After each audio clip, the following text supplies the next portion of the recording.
Assalamualaikum warahmatullahi wabarakatuh. Saudara Bapak Ibu, ibunya cuma satu, tiga. Terima kasih yang saya hormati Bapak Kepala Desa Bilungu, Bapak Wahyu, Pak Nur, dari Sekcam Kecamatan Sumberjepol, dan perangkat desa Bilungu, pemerintahan, begitu BPD, LPM, dan RT/RW yang pada malam hari ini. Terima kasih atas waktu dan kesempatannya. Alhamdulillah saya bisa hadir malam hari ini di tempat yang berbahagia ini. Sebelumnya saya ingin memperkenalkan diri dulu Bapak, nanti supaya kalau ketemu bisa menyapa, dan dipanggil ya. Tapi setelah disapa, saya Aziz. Kebetulan kami diminta oleh BPD Provinsi Jawa Timur bersama dengan LPPM Universitas Brawijaya sebagai konsultan program desa berdaya tahun 2023. Kebetulan saya domisili di Tulungagung jadi bisa hadir. Kebetulan saya juga mendampingi 7 kabupaten yang lainnya yang tidak bisa saya hadiri karena Tulungagung tingkat. Alhamdulillah saya bisa langsung tetap muka dengan kepala desa dan Bapak Ibu semuanya yang pada malam hari ini. Bapak Ibu yang saya hormati, yang pertama yang ingin saya ucapkan adalah selamat kepada pemerintah desa Bilungu atas prestasinya menaikkan IDM-nya dari yang sebelumnya berkembang sampai kemudian hari ini sudah masuk di posisi mandiri paling tinggi ya. Tidak ada lagi kriteria paling tinggi selain mandiri, jadi mentok. Tetapi pertanyaannya adalah apa yang bisa panjenengan tawarkan, apa bentuk kemandirian desa itu yang jadi PR. Kalau menaikkan ide itu mudah. Kami tahun kemarin simulasi Pak ya, hanya mengisi begitu saja dari yang awalnya berkembang, waktu cuma 1 jam bisa naik jadi mandiri. Sangat mudah. Tetapi bagaimana buktikan status mandiri desa Bilungu dalam bentuk benar-benar itu mandiri, baik itu dari pemerintahannya, administrasi, keuangannya, sampai muaranya dalam bagaimana pendapatan asli daerahnya itu, PAD-nya desanya, pendapatan asli desa itu bisa membiayai desa itu. Kalau sudah sampai titik situ, berarti desa betul-betul sudah bisa menunjukkan sebagai desa yang mandiri. Kalau masih mengharapkan dana desa, ADD, masih kami tanyakan. Nah, dengan adanya program desa berdaya ini, Ibu Gubernur memberikan apresiasi reward atau hadiah kepada desa yang statusnya mandiri dalam bentuk program desa berdaya yang nominalnya cukup kecil dibandingkan ADD maupun dana desa. Tetapi semangat dari program desa berdaya itu adalah bagaimana memberikan keleluasaan bagi desa untuk berkreasi. Kalau dari desa ADD itu sudah ada posnya masing-masing ya. Harus ini, dilalui nggak bisa. Maka dengan adanya desa berdaya yang hanya 100 juta itu, harapannya desa bisa berkreasi, bisa berinovasi, bisa mengeluarkan produktivitas, potensi desanya dengan dana 100 juta. Makanya tadi disinggung oleh Pak Wahyu bahwasanya harapannya bukan hanya dari dana ini, bagaimana sinergitas dana-dana yang lain yang mendukung ikon desa panjenengan. Nah, untuk itu maka munculnya desa berdaya. Betul saja disampaikan oleh Pak Wahyu, 100 juta itu tidak banyak, itu pun masih dipotong dengan PUP operasional 10 juta. Kemudian belum nanti dalam pelaksanaannya bagaimana harus bayar pajak dan lain sebagainya. Kalau yang lain-lain tidak ada. Dan semuanya open menu, artinya boleh apa saja. Meskipun tetap ada koridornya. Kuncinya ada 3. Bagaimana uang yang 100 juta itu secara ekonomis bisa menjadi modal awal desa untuk menjadi dapurnya. Kasarannya ngomongnya kan, duit 100 itu tak kayak modal. Tapi ambil balik 1 juta. Secara ekonomis begitu. Syukur-syukur kan ganti. Syukur-syukur 1 juta ganti. Jadi harus Bapak Ibu harus bisa membedakan program desa berdaya dengan kegiatan yang lain. Mungkin ya program yang lain ya, PKH dan sebagainya. Sifatnya adalah bantuan tunai misalnya atau bansos ya, yang diberikan setelah diberikan selesai. Kalau desa berdaya tidak. Dana yang diberikan itu harapannya bisa menimbulkan atau bisa membuat pemasukan bagi desa. Jadi intinya di situ, bagaimana ada inovasi, bagaimana ada kreativitas, bagaimana ada produktivitas secara ekonomi bisa menjadi masukan bagi desa. Untuk itu, maka tantangannya adalah yang kita lakukan di prasosialisasi atau praorientasi kemarin. Jadi setelah program ini ditetapkan di tahun 2023 ada 79 desa. Tadi saya bayar oleh Pak Wahyu, dari 51 desa yang diusulkan di Tulungagung hanya 2 desa. Maka selamat dari desa Berilungu. Ya, tepuk tangan bagi semuanya. Tapi tidak hanya berhenti di selamat, tantangannya adalah apa yang akan desa tunjukkan, yang akan desa tumbuhkan sebagai ikon desanya. Apa sih yang menarik dari desa ini? Apa yang berbeda dari desa ini dibandingkan desa-desa yang lain? Mungkin desa Berilungu tidak sama dengan desa Pedorjo yang Balongkawo ya, namanya itu. Itu kan ada punya potensi-potensi sendiri. Mungkin Berilungu tidak punya potensi alam seperti itu, tapi punya potensi yang lain. Ketika digali praorientasi ini, ternyata muncul beberapa, ada Cepasar, meskipun di luar kabupaten, dan ada potensi-potensi perikanan. Ada kemudian yang menarik itu baterai ayam. Itu menjadi sesuatu yang berbeda. Jadi dari 79 desa seprovinsi Jawa Timur, mungkin yang punya baterai ayam nggak Berilungu ini. Cuma bagaimana Berilungu ini dengan baterai ayamnya bisa dikenal di Jawa Timur, itu kan PR-nya. Jadi kalau orang bicara Tangguh Takwa di mana? Ya kan? Kafe sawah di mana? Di Bujur. Ya, apel di mana? Maka baterai ayam di mana? Itu PR-nya. Itu PR-nya. Kalau sudah orang buka, saya cari baterai ayam, Berilungu berarti sukses. Caranya bagaimana memanfaatkan media sosial? Sekarang mudah, orang jual mudah sekarang. Enggak kayak dulu orang harus ke pasar, orang harus menawarkan door to door. Saya punya ini, saya punya ini. Sekarang tidak. Artinya itu iya, tetapi banyak cara yang mudah untuk kita mempromosikan. Maka tadi disampaikan oleh Pak Wahyu, branding itu menjadi penting. Bagaimana mengenalkan baterai ayam itu kepada halayak di luar desa. Mungkin kalau Berilungu orang sini paham, Berilungu begini baterai. Mau Tulungagung atau kecamatan Berdokor, kalau boleh baterai di Berilungu Pak. Tapi apakah orang saat Tulungagung sedang tidak ingin berbusa di Berilungu? Belum tentu. Itu PR-nya. Maka kesuksesan program ini salah satunya ketika orang Tulungagung mau sedang mengganggu gunung, nggak boleh baterai ini, itu berarti sukses.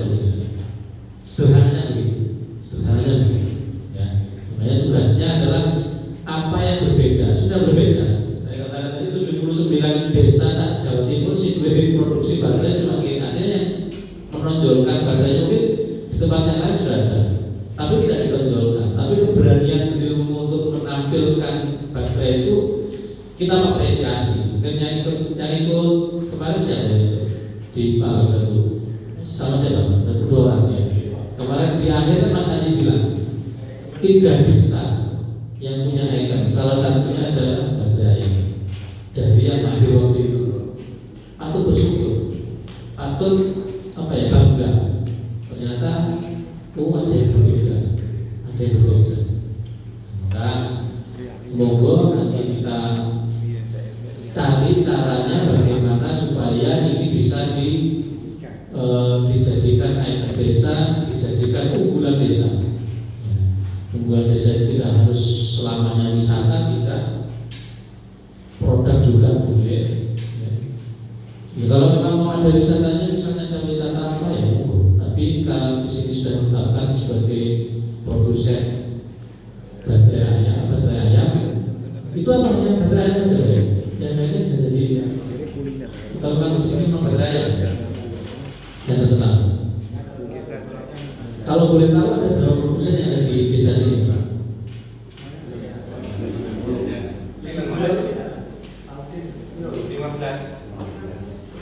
Produsen baterai yang ada di desa itu ada berapa? 16 atau kang sawelas ngoten, Pak. 15 atau 16 gitu ya. Tapi nggih. Tasik. Takut. Ini yang harus didorong. Ya. Dananya dari mana? Dari mana-mana, Pak. Dari mana-mana. Jadi ini orang kalau ingin dilirik itu kan harus menunjukkan jati dirinya dulu. Ketika orang ingin beri bantuan, kalau dengan dianggap tidak layak, maka tidak akan diberi. Caranya supaya layak apa? Tunjukkan dulu bahwa desa memang mempunyai program unggulan. Nah, saya ingin bercerita satu desa di Madura. Kenapa saya cerita ini? Harapannya nanti jenengan bisa berpikir ada yang tidak seperti ini malam hari ini. Perwakilan Bupes sendiri, ketuanya, ketua Bupes sendirian Pak? Sendiri, oke.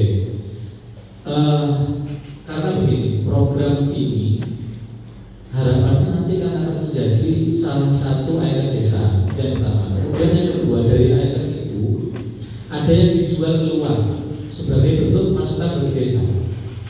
Siapa yang mengelola? Yang mengelola adalah Bupes. Yang mengelola adalah Bupes. Maka sebetulnya syarat desa program budaya ini, program desa budaya ini sebetulnya adalah hidupnya Bupes yang ada di desa. Nah, ini banyak pada teman-teman evaluasi beberapa tempat itu Bupes itu, menurut saya mungkin tidak di sini. Bupes itu hanya nabungnya saja.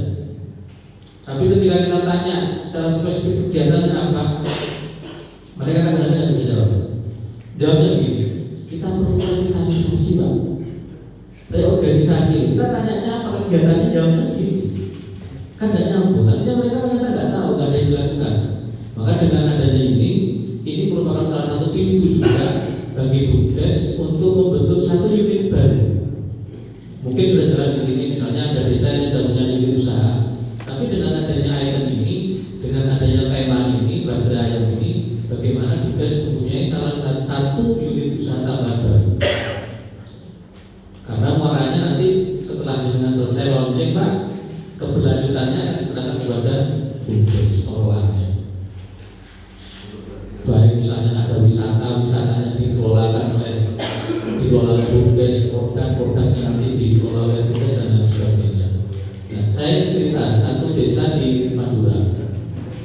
Desa di Madura itu tahun kemarin itu mendapatkan bantuan dari pemerintah kabupaten berupa pelatihan.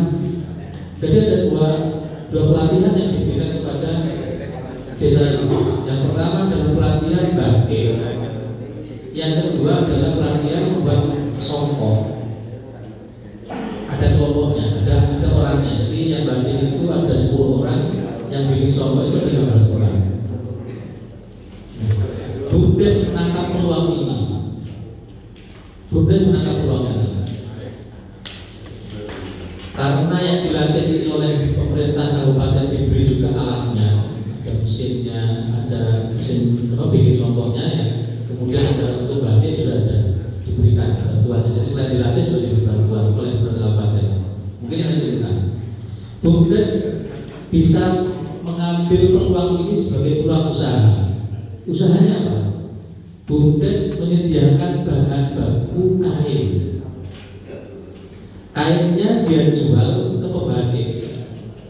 Begitu juga dengan bahan bakunya untuk batik, malamnya dan pewarnanya dan lain sebagainya dijual oleh BUMDes kepada pembatik. Pembatik ini tadi setelah jadi kain, karena tadi ada yang pinjam, ada yang beli langsung. Yang pinjam-pinjam ini bayarnya dengan menjual kembali ke BUMDes dengan potongan, jadi dipotong bahan baku.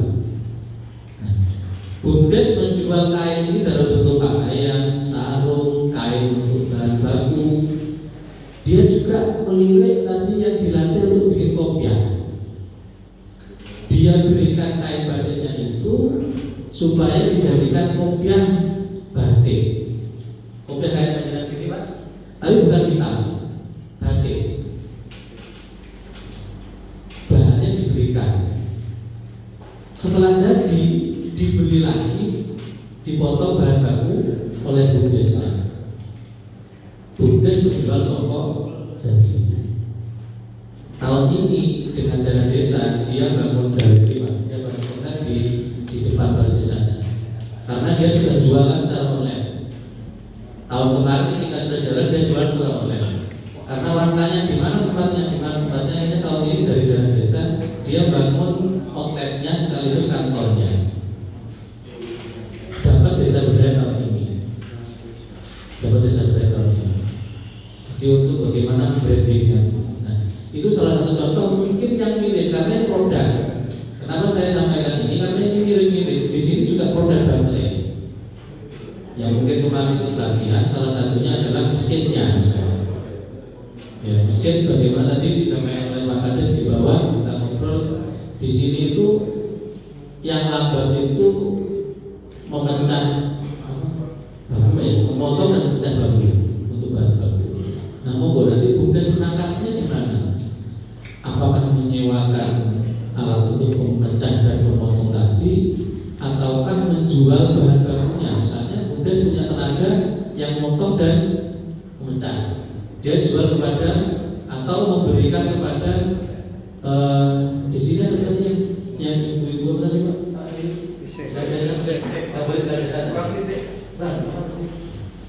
Kepala rumah tangga perempuan. Kepala rumah tangga perempuan. Mungkin diberikan kepada itu untuk kemudian diambil tarik lagi, kemudian diberikan kepada pengusaha yang 15 orang tadi, misalnya. Atau bagaimana nanti silakan dirembukan supaya semuanya tidak mengganggu. Karena kan begitu ya. Tadi bahasanya dari Pak Kades sudah ada rambu-rambu yang diharapkan tidak mengganggu usaha ekonomi yang sudah berjalan. Maka nanti monggo kira-kira dimusyawarahkan. Tetapi kata kuncinya adalah begini.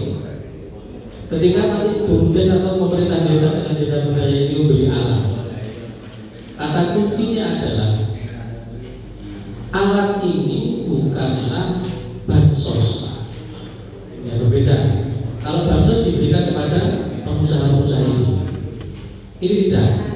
Yang mengelola harus BUMDes. Alat ini harus ada di BUMDes. Sistemnya bagaimana? Silakan BUMDes mendiskusikan dengan pengusaha-pengusaha. Apakah yang saya sampaikan tadi pengalaman di itu bisa dilakukan di sini? Ya. Kalau tidak, silakan mencari sesuatu yang bagaimana.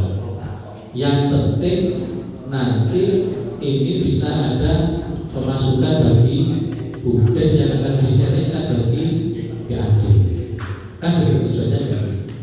Bagaimana desa mampu untuk membuat dapurnya sendiri. Kita tidak tahu dari desa sampai kapan. ADB sampai kapan kita tidak pernah tahu. Apakah nanti setelah pergantian presiden dan pergantian lagi atau bagaimana? Maka ketika desa yang statusnya mandiri tidak siap, ketika ditarik dari desa pelakuan, ya pasti itulah dari mana saya dapat uang untuk membangun desa saya. Yang sana butuh bangunan jalan, yang sana butuh bangunan sekolah dan lain sebagainya, dari mana? Dari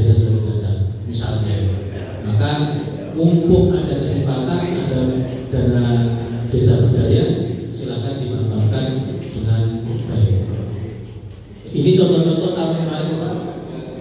Akhirnya ya. Jadi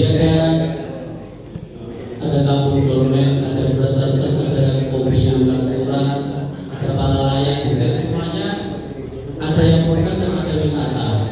Ya. Ada wisata dan ada produk.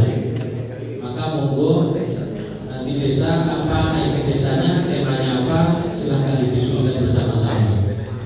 Dan malam hari ini sebagai yang disampaikan oleh Pak Wahyu, monggo disampaikan, ditetapkan tim kerja desa. Tim kerja desa itu isinya minimal 6 orang. Ada, nah ini, ya. Strukturnya minimal itu, minimal 6 orang. Kenapa saya katakan 6 orang? Kalau mau nambah jadi 7, jadi 8, silahkan. Tetapi operasionalnya tetap 10 juta. Ya. Operasional tetap 10 juta, tidak mengatur. Jadi kepala desa sebagai penanggung jawab dan pengarah sekdes, ada administrasi keuangan, pegawai bendahara, kemudian ada kaur atau kasih ya. Di sini apa kaur atau kasih? Kaur ya.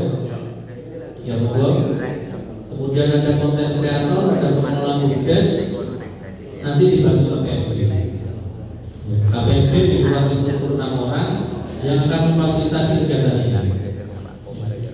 KPMG silakan yang sudah dipilih Nah, berarti yang akan memfasilitasi mulai menyusun proposal, menyusun RAB dan melaporkan itu adalah KPMG. Yang akan melaksanakan nanti ada koordinator, ada konten kreator, ada pelaksana dibantu oleh peserta.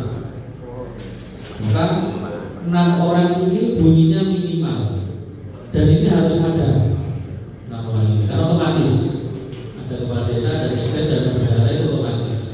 Karena keuangannya nanti supaya tidak sendiri-sendiri, sudah langsung dikelola oleh bagian sini. Bendahara keuangan bendahara desa ada kalau hari ini. Bendahara desanya ada. Oke, ya besok bisa hadir. Oke. Ya, jadi besok ada pelatihan bimbingan teknis yang diberikan kepada bendahara keuangan desa, kemudian ada konten kreator atau tim kreatif 1 orang dan KPMG dibantu selama 3 hari, Senin, Selasa, Rabu, Senin, Selasa, Rabu, sebagai bentuk persiapan pelaksanaan. Dan tadi sampaikan sudah bawa proposal harapannya dan RAB-nya dan dokumen pencairan. Jadi harus yang penting, ya, yang paling penting selain 6 ini 1 orang konten kreator itu yang penting. Kenapa saya katakan penting? Karena sekarang eranya media sosial. Kalau tidak ada orang yang paham tentang bagaimana mengupload di Instagram, di YouTube, ini nanti bermasalah desanya. Bagaimana mengambil foto yang menarik? Karena kadang-kadang itu hanya masalah sisi mengambil foto, pencahayaannya dari sisi mana mengambilnya, barangnya sama. Kalau orangnya berbeda, cara mengambil berbeda, hasilnya berbeda. Video juga begitu. Objeknya sama, tapi kalau orangnya berbeda, punya keahlian dan tidak punya keahlian, hasilnya diedit atau tidak, hasilnya pasti akan kurang menarik. Maka penting ada namanya konten kreator, besok akan diajari dibantu, besok akan diajari konten kreator. Makanya pilih orang yang betul-betul tepat. Kenapa saya katakan kenapa saya garis bawahi? Karena yang penting nanti yang akan mengupload, mempromosikan, membranding baterai ini, tumpuannya di konten kreator. Kalau konten kreator nggak sergap mengambil foto, mengambil kegiatan, memvideokan, kemudian mengunggah di media sosial, nggak akan dikenal. Eranya harus sudah berubah. Oke, kita menjual secara manual silakan, tetapi tolong dimanfaatkan media sosial yang ada. Makanya malam hari ini salah satu outputnya adalah desa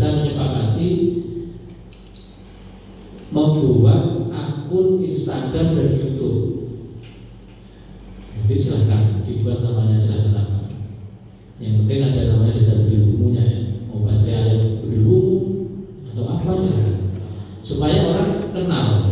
Ketika nanti orang di internet itu buka baterai ayam atau kandang ayam, langsung dimuncul Berilmu.